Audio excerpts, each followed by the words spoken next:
हमारे सभी मित्रों को मेरा सादर नमस्कार। मित्रों, हमने अपने पिछले वीडियो में बोर्ड परीक्षा 2024 के लिए कक्षा 10 हिंदी के काव्य खंड के अति महत्वपूर्ण प्रश्नों को देखा, जो कि 27 प्रश्न थे, बहुत ही महत्वपूर्ण। उसके बाद हमने क्षितिज गद्य खंड के 20 महत्वपूर्ण प्रश्नों को देखा और आज के वीडियो में हम कृतिका के महत्वपूर्ण प्रश्न उत्तर देखने जा रहे हैं। तो आइए बिना देरी किए हुए कृतिका पुस्तक के महत्वपूर्ण प्रश्नों को देखते हैं। तो हमारे सामने परीक्षा वर्ष 2024 कक्षा 10 हिंदी कृतिका अति महत्वपूर्ण प्रश्न, इम्पोर्टेंट क्वेश्चन हमारे सामने हैं, उनको हम यहाँ पर अध्ययन करने जा रहे हैं। देखिए, सबसे पहला पाठ जो कक्षा 10 कृतिका में आता है वह है माता का अंचल। माता के अंचल में कौन से प्रश्न महत्वपूर्ण हैं, आइए उनको देखते हैं। जो सबसे पहला महत्वपूर्ण प्रश्न है इस पुस्तक से पहले पाठ का, वो है आपके विचार से भोलानाथ अपने साथियों को देखकर सिसकना क्यों भूल जाता है। तो इसका उत्तर हम यहाँ पर देखेंगे कि हमारे विचार से भोलानाथ सिसकना अब क्यों भूल जाता है अपने साथियों को देख करके। तो इसका उत्तर देखिए कि छोटे बच्चों में अक्सर ऐसा देखा जाता है, जब उनका कोई प्रिय खिलौना उन्हें मिल जाता है तो वे तुरंत ही पिछला सब कुछ भूलकर अपने खेल में मस्त हो जाते हैं, खो जाते हैं। अपने साथियों को देखकर भोलानाथ को भी जी भरकर खेलने का मौका मिल जाता है, इसलिए उन्हें देखकर भोलानाथ सिसकना भूल जाता है। तो इस प्रकार से आप उत्तर लिखेंगे तो पूरे नंबर आप प्राप्त करेंगे। प्रश्न 2 जो महत्वपूर्ण है इसी पाठ से, वो है कि माता का अंचल पाठ के आधार पर बताइए कि भोलानाथ का अपने पिता से अधिक लगाव क्यों था। तो ये जो आपने पाठ पढ़ा होगा माता का अंचल, आप अपने अपनी कक्षा में ये पाठ पढ़ा होगा, तो इस पाठ के आधार पे आपको बताना है कि भोलानाथ का अपने पिता से अधिक लगाव क्यों था। तो इसका उत्तर जो मेरी समझ से है वो देखिए, माता से बच्चे का ममत्व का जो रिश्ता होता है वह चाहे अपने पिता से कितना भी प्रेम करता हो या पिता अपने बच्चे को कितना भी प्रेम देता हो, पर जो आत्मीय सुख माँ की छाया में प्राप्त होता है वह पिता से प्राप्त नहीं होता। भोलानाथ का अपने पिता से अपार स्नेह था, अपार प्रेम था, पर जब उस पर विपदा आई तो उसे जो शांति और प्रेम की छाया अपनी माँ की गोद में जाकर मिली, वह शायद उसे पिता से प्राप्त नहीं हो पाती। माँ के आंचल में बच्चा स्वयं को सुरक्षित महसूस करता है। लेखक ने इसलिए पिता पुत्र के प्रेम को दर्शाते हुए भी इस कहानी का नाम माँ का अंचल, माता का अंचल रखा है। तो इस जो ये पाठ है माता का अंचल, इसके आधार पर कहा जा सकता है कि भोलानाथ का अपने पिता से अधिक लगाव था, परंतु अंतिम जब समय में जब विपदा आई तो माँ के आंचल में ही उनको सुख शांति मिली। इस कारण से इस पाठ का नाम माता का अंचल भी रखा गया है। अब चलते हैं अगले प्रश्न पे। अगला जो प्रश्न है महत्वपूर्ण, वो है बच्चे माता पिता के प्रति अपने प्रेम को कैसे अभिव्यक्त करते हैं। तो बच्चे अपने माता पिता के प्रति अपने प्रेम को कैसे अभिव्यक्त करते हैं, इसका उत्तर हो सकता है बच्चे माता पिता के प्रति अपने प्रेम की अभिव्यक्ति कई तरह से करते हैं। एक नंबर पे हम लिख सकते हैं माता पिता के साथ विभिन्न प्रकार की बातें करके अपना प्यार व्यक्त करते हैं। दूसरे नंबर पे माता पिता को कहानी सुनाने या कहीं घुमाने ले जाने की या अपने साथ खेलने को कहकर बच्चे प्रेम व्यक्त करते हैं। वे अपने माता पिता से रो धोकर या जिद करके कुछ मांगते हैं और फिर मिल जाने पर उनको विभिन्न तरह से प्यार भी करते हैं। माता पिता के साथ बच्चे नाना प्रकार के खेल खेल कर भी प्यार को जताते हैं। माता पिता की गोद में बैठकर या पीठ पर सवार होकर भी प्रेम अभिव्यक्त करते हैं। माता पिता के साथ रहकर उनसे अपना प्यार व्यक्त करते हैं। तो ये कुछ तरीके हैं जिनसे कि बच्चे इस प्रकार से अपने माता पिता से प्रेम अभिव्यक्त करते हैं। एक प्रश्न जो इस पाठ में बहुत महत्वपूर्ण है और कई बार पूछा गया है, वो है सांप को देखकर भोलानाथ की क्या दशा हुई। ये पुस्तक के प्रश्नों में ये प्रश्न नहीं है, लेकिन ये प्रश्न कई बार पूछा जाता है। तो इसका आप उत्तर लिख सकते हैं कि सांप को देखकर भोलानाथ की दशा बेहद खराब हो गई। जैसे ही भोलानाथ ने सांप को निकलते देखा तो वह रोते चिल्लाते हुए बेतहाशा भाग निकला। कभी वह औंधे गिरता तो कभी अटाचिट गिरता। साथ के सब बच्चे भी भाग खड़े हुए। भोलानाथ गिरता पड़ता लहूलुहान घर पहुंचा तो माँ बरामदे में चावल अमनिया कर रही थी, मतलब चावल साफ कर रही थी। वह सीधे माँ के आंचल में जा छिपा और सुबक सुबक कर रोने लगा। तो सांप को देखकर भोलानाथ की क्या दशा हुई, इस प्रकार से आप इस उत्तर को लिख सकते हैं। कृतिका पुस्तक से जो अगला पाठ है वो है साना साना हाथ जोड़ी। ये मधु कांकरिया जी ने लिखा है और इसमें ये पाठ बहुत ही ज़्यादा महत्वपूर्ण है। इससे परीक्षा में प्रश्न आता ही आता है, जरूर आता है। तो झिलमिलाते सितारों की रोशनी में नहाया गंगटोक लेखिका को किस तरह सम्मोहित कर रहा था, ये प्रश्न बहुत महत्वपूर्ण है। तो इसका उत्तर देखिए, रात्रि के समय आसमान ऐसा प्रतीत हो रहा था मानो सारे तारे बिखरकर नीचे टिमटिमा रहे थे। दूर ढलान लेती तराई पर सितारों के गुच्छे रोशनियों की एक झालर सी बना रहे थे। रात के अंधकार में सितारों से झिलमिलाता गंतोक लेखिका को जादुई एहसास करा रहा था। उसे यह जादू ऐसा सम्मोहित कर रहा था कि मानो उसका अस्तित्व स्थगित हो गया हो। सब कुछ अर्थहीन सा था। उसकी चेतना शून्यता को प्राप्त कर रही थी।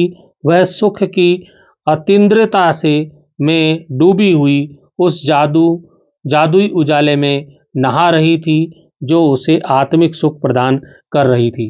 तो इस प्रकार से इस प्रश्न का उत्तर लिख सकते हैं और अच्छे अंक प्राप्त कर सकते हैं। दूसरा अति महत्वपूर्ण प्रश्न है कि गंतोक को मेहनतकश बादशाहों का शहर क्यों कहा गया। बहुत ही महत्वपूर्ण प्रश्न है। तो गंतोक को सुंदर बनाने के लिए वहाँ के निवासियों ने विपरीत परिस्थितियों में अत्यधिक परिश्रम किया। पहाड़ी क्षेत्र के कारण पहाड़ों को काटकर रास्ता बनाना पड़ता है। पत्थरों पर बैठकर औरतें पत्थर तोड़ती हैं। उनके हाथों में कुदाल व हथौड़े हैं। कईयों के पीठ पर बंधी टोकरी में उनके बच्चे भी बंधे रहते हैं और वे काम करते रहते हैं। हरे भरे बागानों में युवतियां बोकू पहने चाय की पत्तियां तोड़ती हैं। बच्चे भी अपनी माँ के साथ काम करते हैं। यहाँ जीवन बेहद कठिन है, पर यहाँ के लोगों ने इन कठिनाइयों के बावजूद भी शहर के हर पल को खूबसूरत बना दिया है। इसलिए लेखिका ने इसे मेहनतकश बादशाहों का शहर कहा है। बहुत ही महत्वपूर्ण प्रश्न है, जरूर याद करके जाइएगा परीक्षा के लिए। चलते हैं अगले प्रश्न। एक और अति महत्वपूर्ण प्रश्न हमारे सामने है। प्रश्न है, कभी श्वेत तो कभी रंगीन पताकाओं का फहराना किन अलग अलग अवसरों की ओर संकेत करता है। बहुत महत्वपूर्ण प्रश्न है। श्वेत पताकाएं जब फहराई जाती हैं जब किसी बुद्धिस्ट की मृत्यु हो जाती है। जो श्वेत पताकाएं, श्वेत झंडियां जो कागज की लगा देते हैं बौद्ध लोग, तो वो पताकाएं सफेद रंग की तब लगाई जाती हैं जब किसी बुद्धिस्ट बौद्ध धर्म मानने वाले की मृत्यु हो जाती है, तो सफेद रंग की पताकाएं फहराई जाती हैं।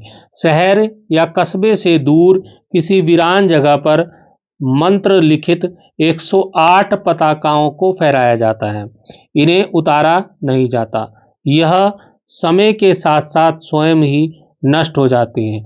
और रंगीन पताकाओं को, अगर रंगीन पताकाएं हैं, रंग बिरंगी हैं, अलग अलग रंग की हैं, तो रंगीन पताकाओं को किसी शुभ या नए कार्य की शुरुआत के समय ही फहराया जाता है।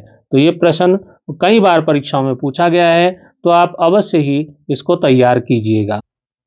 एक और अति महत्वपूर्ण प्रश्न हमारे सामने है। प्रश्न है, लॉन्ग स्टॉक में घूमते हुए चक्र को देखकर लेखिका को पूरे भारत की आत्मा एक सी क्यों दिखाई दी? इसका उत्तर देखिए। लॉन्ग स्टॉक में घूमते हुए चक्र को देखकर लेखिका को पूरे भारत की आत्मा एक सी दिखाई दी, क्योंकि लॉन्ग स्टॉक में घूमते हुए चक्र को देखकर लेखिका ने जब जितेन नार्गे जो उनका गाइड था उससे पूछा, उसके बारे में पूछा, तो पता चला कि यह धर्म चक्र है। क्या है? जो घूमता हुआ चक्र है उसको बोला जाता है धर्म चक्र। इसे घुमाने पर सारे पाप धुल जाते हैं। बौद्ध धर्म में धर्म चक्र होता है और उसको घुमाने से सारे पाप धुल जाते हैं, ऐसा कहा जाता है। यह सब जानकर लेखिका सोचती है कि भारत में लोग अब भी मानसिक संकीर्णता तथा अंधविश्वासों से मुक्त नहीं हुए हैं।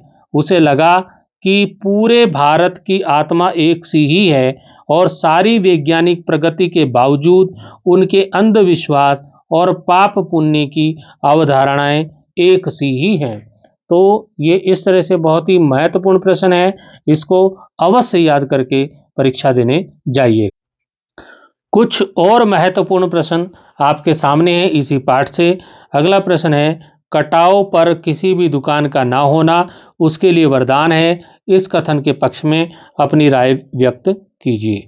तो कटाव पर कोई भी दुकान नहीं, कटाव एक जगह है, वहाँ पर कोई भी दुकान नहीं है, तो कोई भी दुकान ना होना उसके लिए वरदान है, ऐसा क्यों कहा गया है? तो कटाव पर किसी भी दुकान का ना होना उसके लिए वरदान है।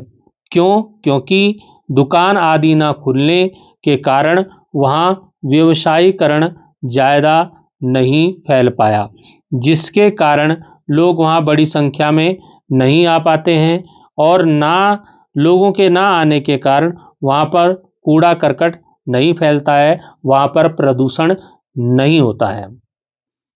मैंने पहले ही कहा है, साना साना हाथ जोड़ी, वेरी वेरी इंपॉर्टेंट लेसन, बहुत ही महत्वपूर्ण पाठ है। तो इससे प्रश्न बहुत महत्वपूर्ण है। अगला प्रश्न हमारे पास महत्वपूर्ण है, देश की सीमा पर बैठे फौजी किस तरह की कठिनाइयों से जूझते हैं, हमारा उनके प्रति क्या उत्तरदायित्व होना चाहिए? देश की सीमाओं पर बैठे फौजी उन सभी विषमताओं से जूझते हैं जो सामान्य जनजीवन के लिए अति कठिन है। तो वो कौन कौन से हैं? वो निम्नलिखित हैं। देश की सीमा पर बैठे फौजी वह एक ऐसे स्थान पर रहते हैं जहां गर्मियों में भी तापमान माइनस में चला जाता है, यानी कि बहुत ठंडी जगह पर उनको रहना पड़ता है। जहां पेट्रोल को छोड़कर सब कुछ जम जाता है, वहां भी फौज के जवान दिन रात तैनात रहते हैं। और इसी प्रकार वे शरीर के को तपा देने वाली गर्मी, सर्दी में ही नहीं, इसी प्रकार वे शरीर को तपा देने वाली गर्मियों में भी रेगिस्तान में रहते हुए हाँफ हाँफ कर अनेक विषमताओं से जूझते हुए कठिनाइयों का सामना करते हैं।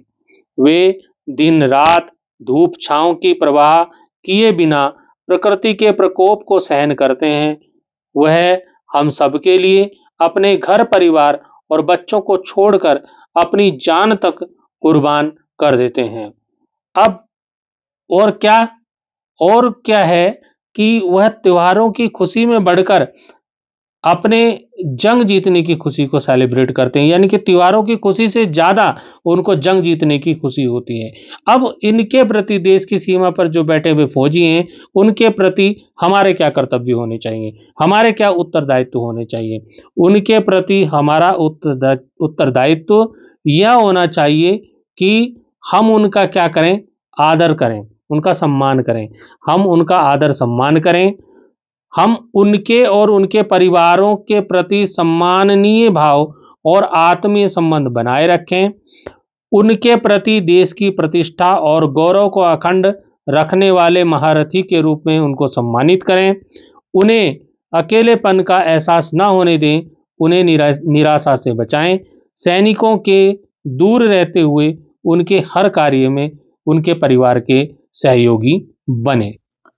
कक्षा 10 कृतिका पुस्तक का जो तीसरा पाठ है वो है मैं क्यों लिखता हूँ, और इसके लेखक हैं सच्चिदानंद हीरानंद वात्स्यायन अज्ञे जी। तो अज्ञे जी, इनको शॉर्ट में हम बोलें अज्ञे जी ने ये पाठ लिखा है। लेखक के अनुसार, पहला प्रश्न देखिए, लेखक के अनुसार प्रत्यक्ष अनुभव की अपेक्षा अनुभूति उनके लेखन में कहीं अधिक मदद करती है, क्यों? तो इसका उत्तर हो जाएगा, लेखक की मान्यता है कि सच्चा लेखन भीतरी विवशता से पैदा होता है। यह विवशता मन के अंदर से उपजी अनुभूति से जागती है, बाहर की घटनाओं को देखकर नहीं जागती। जब तक कवि का हृदय किसी अनुभव के कारण पूरी तरह संवेदित नहीं होता और उसमें अभिव्यक्त होने की पीड़ा नहीं उकलाती, तब तक वह कुछ भी नहीं लिख पाता है। इस पाठ से जो अति महत्वपूर्ण प्रश्न है वो आपके सामने है। लेखक ने अपने आप को हिरोशिमा के विस्फोट का भोक्ता कब और किस तरह महसूस किया? तो ये प्रश्न बहुत ही महत्वपूर्ण है, अवश्य तैयार कर लीजिएगा। लेखक हिरोशिमा के बम विस्फोट के परिणामों को अखबारों में पढ़ चुका था। जापान जाकर उसने हिरोशिमा के अस्पतालों में आहत लोगों को भी देखा, अणुबम के प्रभाव को प्रत्यक्ष देखा था, और देखकर भी अनुभूति न हुई, इसलिए भोक्ता नहीं बन सका। फिर एक दिन क्या होता है, एक दिन लेखक वहीं सड़क पर घूमते हुए एक जले हुए पत्थर पर एक लंबी उजली छाया को देखता है। उसे देखकर विज्ञान का छात्र रहा लेखक सोचने लगा कि विस्फोट के समय कोई वहां खड़ा रहा होगा और विस्फोट से बिखरे हुए रेडियोधर्मी पदार्थ की किरणें उसमें रुद्ध हो गई होंगी और जो आसपास से आगे बढ़ गई, पत्थर को झुलसा दिया। अवरुद्ध किरणों ने आदमी को भाप बनाकर उड़ा दिया होगा। इस प्रकार समूची ट्रेजेडी जैसे पत्थर पर लिखी गई है वो लेखक के आंखों के सामने आ गई और लेखक हिरोशिमा के विस्फोट का भोक्ता बन गया। तो मित्रों, इस प्रकार लेखक को लिखने की प्रेरणा मिली, क्योंकि हिरोशिमा का जो विस्फोट हुआ था उसकी आंखों के सामने उसको उसकी छवि दिखाई दी, जिससे कि लेखक क्या हो गया, आहत हुआ और उसने जो है लिखने का काम किया। अगला प्रश्न जो महत्वपूर्ण है वो आपके सामने है, क्या बाह्य दबाव केवल लेखन से जुड़े रचनाकारों को ही प्रभावित करता है या अन्य क्षेत्रों से जुड़े कलाकारों को भी प्रभावित करता है, कैसे? उत्तर देखेंगे, बाहरी दबाव सभी प्रकार के कलाकारों को प्रेरित करते हैं। उदाहरणतः अधिकतर अभिनेता, गायक, नर्तक, कलाकार अपने दर्शकों, आयोजकों, श्रोताओं की मांग पर कला प्रदर्शन करते हैं। अमिताभ बच्चन को बड़े बड़े निर्माता निर्देशक अभिनय करने का आग्रह ना करें तो शायद वे आराम करना चाहेंगे। एक और महत्वपूर्ण प्रश्न हमारे सामने आता है कि हिरोशिमा की घटना विज्ञान का भयानकतम दुरुपयोग है। आपकी दृष्टि में विज्ञान का दुरुपयोग कहाँ कहाँ और किस तरह हो रहा है? तो हमारी दृष्टि में क्या हो रहा है, आजकल विज्ञान का दुरुपयोग अनेक जानलेवा कामों के लिए किया जा रहा है। आज आतंकवादी संसार भर में मनचाहे विस्फोट कर रहे हैं। कहीं अमेरिकी टावरों को गिराया गया है, कहीं मुंबई बम विस्फोट किए जा रहे हैं, कहीं गाड़ियों में आग लगाई जा रही है, कहीं शक्तिशाली देश दूसरे देशों को दबाने के लिए उन पर आक्रमण कर रहे हैं। जैसे अमेरिका ने इराक पर आक्रमण किया और वहां के जनजीवन को तहस नहस कर डाला। विज्ञान के दुरुपयोग से चिकित्सक बच्चों का गर्भ में भ्रूण परीक्षण कर रहे हैं, इससे जनसंख्या का संतुलन बिगड़ रहा है। विज्ञान के दुरुपयोग से किसान कीटनाशक और जहरीले रसायन छिड़ककर अपनी फसलों को बढ़ा रहे हैं, इससे लोगों को स्वास्थ्य लोगों का स्वास्थ्य खराब हो रहा है। विज्ञान के उपकरणों के कारण ही वातावरण में गर्मी बढ़ रही है, प्रदूषण बढ़ रहा है, बर्फ पिघलने का खतरा बढ़ रहा है तथा रोज-रोज भयंकर दुर्घटनाएं हो रही हैं। तो मित्रों, इस प्रकार हमने वर्ष 2024 के लिए जो कृतिका पुस्तक से बहुत ही महत्वपूर्ण प्रश्न थे, कक्षा 10 के कृतिका पुस्तक है, सहायक पुस्तक है हिंदी की, इसमें से प्रश्न पूछे जाते हैं। तो इसमें से हमने जो महत्वपूर्ण प्रश्न थे कृतिका के, उनको हमने अपने वीडियो में देखा। मेरा सभी बच्चों से अनुरोध है कि इन प्रश्नों को पढ़कर आप अवश्य परीक्षा देने जाएं, तो निश्चय ही आपको सफलता मिलेगी। फिर मिलेंगे अगले वीडियो में। अभी के लिए धन्यवाद। सादर नमस्कार।